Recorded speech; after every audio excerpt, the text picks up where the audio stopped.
Qytetarët nuk mund të këmbejnë më shumë se 1 milion lek në pikat e këmbimit valutar. Banka e Shqipërisë ka vendosur të bëjë disa ndryshime në rregulloren për licencimin, organizimin, veprimtarinë dhe mbikëqyrjen e zyrave të këmbimit valutar, duke shtuar kriteret për licencimin e zyrave të tilla, të gjopave që zbatojnë në rast të shkeljes së kuadrit ligjor dhe rregullator, apo kufizuar shumën e parave që mund të këmbejnë qytetarët. Banka e Shqipërisë thekson se zyrat e këmbimit valutar nuk mund të kryejnë transaksione në para fizike, cash, të cilat e kalojnë një shumë prej 1 milion lekësh, ose kundërvlerën e saj në monedha të tjera të huaja, të kryera në një transaksion të vetëm ose në disa transaksione të lidhur me njëri tjetrin. Transaksione që të i kalojnë shumën e 1 milion lekëve ose kundërvlerën e saj në monedha të tjera të huaja duhet kryhen nëpërmjet llogarive bankare ose llogarive të pagesave. Vendosja e kufizimeve të tilla bëhet për të parandaluar pastrimin e parave apo aktivitete të tjera të paligjshme. Nga ana tjetër, Banka Qendrore ka shtuar si kriter për licencimin e zyrave të këmbimit valutar edhe përshtatshmërinë, reputacionin e mirë dhe integritetin e aksionerit ose ortakut, pronarit përfitues dhe administratorit të subjektit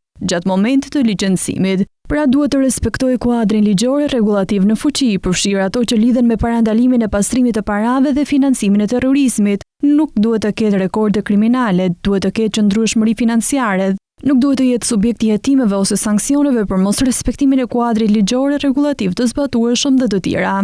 Në rast se nuk përmbushet ky kriter, banka do e refuzojë kërkesën për licencim. Zyrat e këmbimit valutar nuk duhet të mbajnë në ark vlera monetare kesh mbi baza ditore, më të larta se vlera e kapitalit fillestar minimal. Kapitali fillestar minimal i kërkuar për të licencuar nga Banka Qendrore për të kryer veprimtarinë e këmbimit valutar ishte 2.5 milion lek më parë, ndërsa tani bëhet 5 milion lek.